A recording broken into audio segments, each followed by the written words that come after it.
अस्सलामुअलैकुम friends, welcome back to my YouTube channel mister Ghulam Raza. Friends, आज हम पढ़ेंगे बायोलॉजी का चैप्टर नंबर 2 क्लास 11 से biological molecules. Friends, video start करने से पहले मैं आपसे एक रिक्वेस्ट करूंगा कि अगर आप हमारे चैनल पर न्यू हैं तो जल्दी से सब्सक्राइब करें हमारे चैनल को और बेल आइकन का बटन प्रेस करें ताकि जो भी हमारी लेटेस्ट अपडेट हो आप तक जल्द से जल्द पहुँच सके। Thank you so much. जी फ्रेंड्स, जैसे कि हमें पता है कि चैप्टर का नाम है बायोलॉजिकल मॉलिक्यूल्स, तो हमें पहले पता होना चाहिए कि बायोलॉजिकल मॉलिक्यूल्स हैं क्या। मॉलिक्यूल्स तो हैं, बायोलॉजिकल मॉलिक्यूल्स हैं, वो है क्या, वो हम समझने की कोशिश करेंगे कि द मॉलिक्यूल्स और द सब्सटेंसेस, कोई जो मॉलिक्यूल्स या कोई सब्सटेंसेस वो चार फाउंड इन लिविंग ऑर्गेनिजम्स, जो कि पाए जाते हैं लिविंग ऑर्गेनिजम्स में, जानदार चीज़ों में, which are essential and which are building block of life, जो कि ज़रूरी होते हैं, and which are building block of life, जो कि लाइफ बनाने में मदद करते हैं। they are building block of life, building block of life, अब यहाँ पे मदद करते हैं लाइफ बनाने में। they include carbon, water, proteins, carbohydrates, nucleic acid and fats. उनमें से कुछ ये हैं बायोमोलिक्यूल्स के, ठीक है फ्रेंड्स। उनमें से कुछ बायोमोलिक्यूल्स ये हैं कि जो कार्बन है, वाटर है बायोमोलिक्यूल, प्रोटीन्स बायोमोलिक्यूल है, कार्बोहाइड्रेट्स बायोमोलिक्यूल है, न्यूक्लिक एसिड बायोमोलिक्यूल है, फैट्स। इसका मतलब ये है कि जो हमारा कार्बन है, वाटर है, प्रोटीन है, कार्बोहाइड्रेट्स हैं, ये न्यूक्लिक एसिड है या फैट्स हैं, ये हमारी लाइफ बनाने में इम्पोर्टेंट रोल प्ले करते हैं, अपना किरदार अदा करते हैं। Some of biomolecules are requirement of our body or of human body, and some are nutrition like water। अब यहाँ बताया जा रहा है कि कुछ बायोमोलिक्यूल्स जो कि होते हैं, रिक्वायरमेंट होती है हमारी बॉडी की, इंसान की बॉडी की, या और कुछ जो होते हैं, कुछ न्यूट्रिशन भी होती है हमारी बॉडी की, जैसे कि वाटर है, ये रिक्वायरमेंट भी है, न्यूट्रिशन भी है हमारी बॉडी की, मतलब ये रिक्वायरमेंट मतलब ज़रूरत भी है, और न्यूट्रिशन ताकत भी है, मतलब हमारी जो खुराक है वो भी है वाटर। जी फ्रेंड्स, अब यहाँ पे हम कुछ बायोमोलिक्यूल्स को डिस्कस करेंगे। जैसे कार्बन है, अब कार्बन की हम प्रॉपर्टीज़ डिस्कस करेंगे। जी फ्रेंड्स, यहाँ पे क्या है, जो बायोलॉजिकल मॉलिक्यूल्स। अब एक बायोलॉजिकल मॉलिक्यूल कार्बन भी है, कार्बन को हम डिस्कस करेंगे कि first point tetravalent structure, second point essential element that is found everywhere on earth. यहाँ पे एक लफ्ज़ आ रहा है टेट्रावैलेंट स्ट्रक्चर। क्या लफ्ज़ आ रहा है? Tetravalent structure. अब इसका मतलब क्या है, ये कौन सा स्ट्रक्चर है? इसको मैं आपको इस तरह समझा सकता हूँ कि जैसे कि आपने एक लफ्ज़ सुना होगा वैलेंसी। वैलेंसी का मतलब होता है, आपको इस तरह समझा सकता हूँ कि डिफरेंट, जैसे कि यहाँ पे valency of carbon, its outermost shell is incomplete, it has 4 electrons in last shell and have also requirement of 4 electrons is called valency. यहाँ बोल रहे हैं कि जिसकी आउटर मोस्ट शेल है इज इनकम्प्लीट। फ्रेंड्स, अब यहाँ पे फ्रेंड्स एक लफ्ज़ आ रहा था आउटर मोस्ट शेल। अब किसी भी एटम की 6 शेल्स होती हैं इलेक्ट्रॉन्स की। अब जो उसकी लास्ट शेल होती है इलेक्ट्रॉन्स की, उसको बोलते हैं आउटर मोस्ट शेल। अब उसकी जो कार्बन की आउटर मोस्ट शेल है वो इनकम्प्लीट है, जहाँ पे उसके कार्बन इलेक्ट्रॉन्स की लास्ट शेल, ठीक है friend, its outermost shell is incomplete, उसकी आउटर मोस्ट शेल इनकम्प्लीट है। जी फ्रेंड्स, क्या बता रहा था मैं कि its outermost shell is incomplete, जैसे कि मैंने आपको बताया कि जो लास्ट शेल होती है इलेक्ट्रॉन्स की किसी भी एटम की, तो उसकी इनकम्प्लीट है। इट हैज़ 4 इलेक्ट्रॉन्स, यहाँ पे 4 इलेक्ट्रॉन्स है उसकी लास्ट शेल में, and have also requirement of 4 electrons, उसकी रिक्वायरमेंट है 4 इलेक्ट्रॉन्स। तो यहाँ पे जो 4 इलेक्ट्रॉन्स रिक्वायरमेंट है उसकी, तो 4 इलेक्ट्रॉन्स कहाँ से लेगा? कोवेलेंट बॉन्ड बनाएगा, किसी से भी एक एक करके कोवेलेंट बॉन्ड बनाएगा, 8 बनाएगा। तो वो कैसे, मैं आपको समझाता हूँ। फ्रेंड्स, इस बात को मैं इस तरह समझा सकता हूँ कि सपोज़ करें कोई भी एटम है जैसे कार्बन, उसकी इलेक्ट्रॉन्स की 6 शेल होती हैं। अब उस शेल के में इलेक्ट्रॉन्स कितने होते हैं, वो उसका फॉर्मूला होता है, formula of finding electrons of atom in shells, ये होता है 2n²।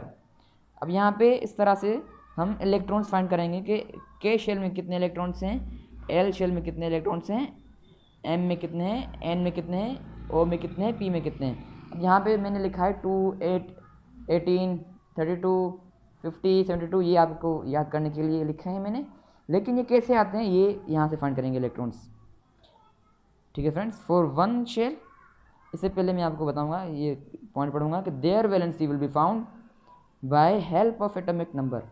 अब यहाँ पे जो इनकी वैलेंसी है ना, कि भाई इस इलेक्ट्रॉन्स इस शेल में कितने इलेक्ट्रॉन्स आए हैं, क्यों आए हैं इतने, और कितने नीड है, कितने नीड है, वैलेंसी मतलब requirement of electrons in shell, तो वो फाइंड करने के लिए हमें एटॉमिक नंबर की ज़रूरत होती है। ठीक है फ्रेंड्स, अब यहाँ पे हम इलेक्ट्रॉन्स कैसे फाइंड करते हैं, 1 शेल में, 2 शेल में, 3rd में, 4th में, 5th में, आइए हम चेक करते हैं। फॉर 1 शेल के शेल में कितने इलेक्ट्रॉन्स आएंगे, 2, वो कैसे आएंगे, 2n²। नंबर ऑफ शेल कितनी है, ये जो n है यहाँ पे नंबर ऑफ शेल है 1 है, 1 पर स्क्वायर आएगा, कितना भी आएगा वो 1 ही आंसर आएगा, 1 आ गया, 2 1 = 2। ठीक है फ्रेंड्स, 2 इलेक्ट्रॉन्स आ गए के शेल में। दूसरी शेल में कितने इलेक्ट्रॉन्स आने हैं, एल में, यहाँ पे ऊपर मैंने लिखा है 8 लिखा है, वो कैसे आएंगे, 2n²। नंबर ऑफ शेल कितनी है, 2, 2 2 = 4, 4 2 = 8 इलेक्ट्रॉन्स एल शेल में आएंगे। जी friends, for 3rd shell M, जिसका नाम है एम, टोटल 6 शेल होते हैं, K L M N O P. अब यहाँ पे इसकी एम में कितने एम शेल में कितने इलेक्ट्रॉन्स आते हैं वो देखते हैं, चेक करते हैं।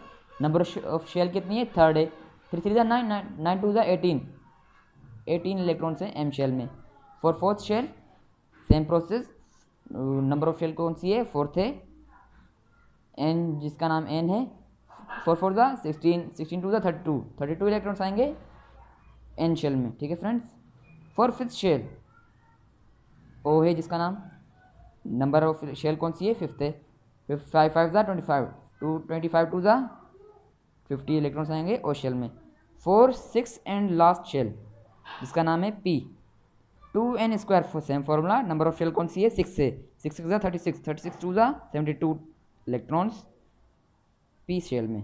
अब समझाने की जो बात थी वो ये थी कि सपोज़ करें, जैसे कि मैंने आपको बताया था कि 6 कार्बन जो है, कार्बन की जो वैलेंसी है हमारी, वो किससे हम फाइंड कर सकते हैं, उसके एटॉमिक नंबर से। एटॉमिक नंबर क्या है, 6 से। अब कितनी शेल्स हैं, कार्बन की भी ज़रूरी है कि 6 शेल्स हैं, लेकिन यहाँ पे मैंने कम क्यों लिखी हैं, क्योंकि भाई इसके जो इलेक्ट्रॉन्स है उसकी एटॉमिक नंबर 6 है सिर्फ, उसकी ज़्यादा बढ़ेगी नहीं, आउटर मोस्ट शेल यहाँ तक रुक जाएगी, एल तक, क्योंकि उसका हम जैसे कि यहाँ पे फर्स्ट शेल के लिए निकालते हैं कि यहाँ पे फर्स्ट शेल के लिए कितने आएंगे, फर्स्ट शेल में कितने इलेक्ट्रॉन्स आने चाहिए, जैसे कि मैंने उससे पहले आपको बताया था, 2 शेल कौन सी है, 1, तो 2 1 = 2 के शेल में आएंगे, 2 इलेक्ट्रॉन्स आएंगे, तो 2 गए, बाकी कितने बचे यहाँ पे एटॉमिक नंबर। तो ये हम एटॉमिक नंबर क्या होता है, पहले एटॉमिक नंबर हम जानने की कोशिश करेंगे। एटॉमिक नंबर क्या होता है, फिर आपको अच्छी तरह समझ आएगा।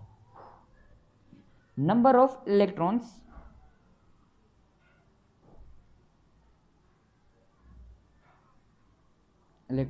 And protons. ठीक है friends, number of electrons and protons, तो यहाँ पे कितने नंबर ऑफ इलेक्ट्रॉन्स हैं, यहाँ प्रोटॉन्स हैं, सेम है क्वांटिटी, तो इलेक्ट्रॉन्स हम यहाँ पे देख रहे हैं, इलेक्ट्रॉन्स कितनी क्वांटिटी है, 6 है, तो 4 यहाँ 2 यहाँ पे आ गए के शेल के, और बाकी कितने बचे, 4 कहाँ पे आ गए, एल शेल में। लेकिन एल शेल में कितने आते हैं वैसे, कौन सी शेल है, एल, 2 है, 2 2 = 4, 4 2 = 8 आते हैं, तो 4 रिक्वायर्ड है, तो वैलेंसी क्या हुई, उम्मीद है आपको अब अच्छी तरह समझ आ गया होगा, वैलेंसी कितनी हुई, 4, जैसे कि मैंने यहाँ पे लिखा हुआ है, वैलेंसी 4 है, किसकी, कार्बन की। आउटर मोस्ट शेल कौन सी हुई, एल वी, मतलब जिसमें इलेक्ट्रॉन्स रुक गए, रिक्वायरमेंट अब वहाँ पे आ गई। ठीक है, तो कितने की रिक्वायरमेंट है, 4 की। तो इसीलिए कार्बन जो है टेट्रावेलेंट है, तो 4 की रिक्वायरमेंट कहाँ कैसे पूरी होगी, तो यहाँ पे कोई दूसरा एटम अटैच होगा, उसके साथ कोवेलेंट बॉन्ड बनाएगा। कोवेलेंट बॉन्ड बनाएगा तो इलेक्ट्रॉन की शेयरिंग होगी और अपने आप को स्टेबल कर लेगा कार्बन। तो टेट्रावेलेंट स्ट्रक्चर इस तरह से। उम्मीद है आपको समझ आ गया होगा। आगे बढ़ते हैं हम। फ्रेंड्स, समझ गया कि टेट्रावेलेंट स्ट्रक्चर क्या है, और दूसरी पॉइंट क्या कि टेट्रावेलेंट स्ट्रक्चर क्या है कि इसकी वैलेंसी 4 है। 4 बॉन्ड बनाएगा अपने आप को स्टेबल बनाने के लिए। ठीक है फ्रेंड्स, तो दूसरी पॉइंट क्या है, essential element that is found everywhere on earth. ज़रूरी एलिमेंट है, बायोलॉजिकल मॉलिक्यूल है जो कि अर्थ पे हर जगह मिलता है। Carbon is always bonded with an hydrogen bonded with an hydrogen atom. यहाँ बोला जा रहा है कि हाइड्रोजन से बॉन्ड बनाएगा, तो एटम है हाइड्रोजन, इसीलिए एटम के साथ भी बॉन्ड बनाएगा। कौन, कार्बन। जैसे कि यहाँ पे कार्बन हाइड्रोजन लिखा हुआ है। अब यहाँ पे जो कार्बन हाइड्रोजन है ना, स्टडी ऑफ हाइड्रोकार्बन्स है। ठीक है, स्टडी ऑफ हाइड्रोकार्बन्स क्या होती है, ऑर्गेनिक केमिस्ट्री। अब यहाँ पे कार्बन और हाइड्रोजन क्या है, ऑर्गेनिक है, ऑर्गेनिक कंपाउंड से। अब ऑर्गेनिक कंपाउंड की जो स्टडी होती है क्या कहलाती है, ऑर्गेनिक केमिस्ट्री। इसीलिए ऑर्गेनिक केमिस्ट्री कहा जाता है इसको, स्टडी ऑफ हाइड्रोकार्बन्स। अगर हाइड्रोकार्बन सिर्फ होगा तो कौन से होंगे, क्या होंगे, ऑर्गेनिक कंपाउंड्स होंगे। ठीक है फ्रेंड्स, उम्मीद है आपको समझ आ गया होगा। अगला टॉपिक हम डिस्कस करेंगे वाटर का। Thank you so much. अगर हमारी आपको वीडियो पसंद आई तो लाइक कीजिए, सब्सक्राइब कीजिए और कमेंट करें जो टॉपिक आप समझना चाहते हैं हमसे, किसी सब्जेक्ट के रिलेटेड, फिज़िक्स, केमिस्ट्री, ठीक है, इंग्लिश, बायोलॉजी, क्लास 11 से। Thank you so much.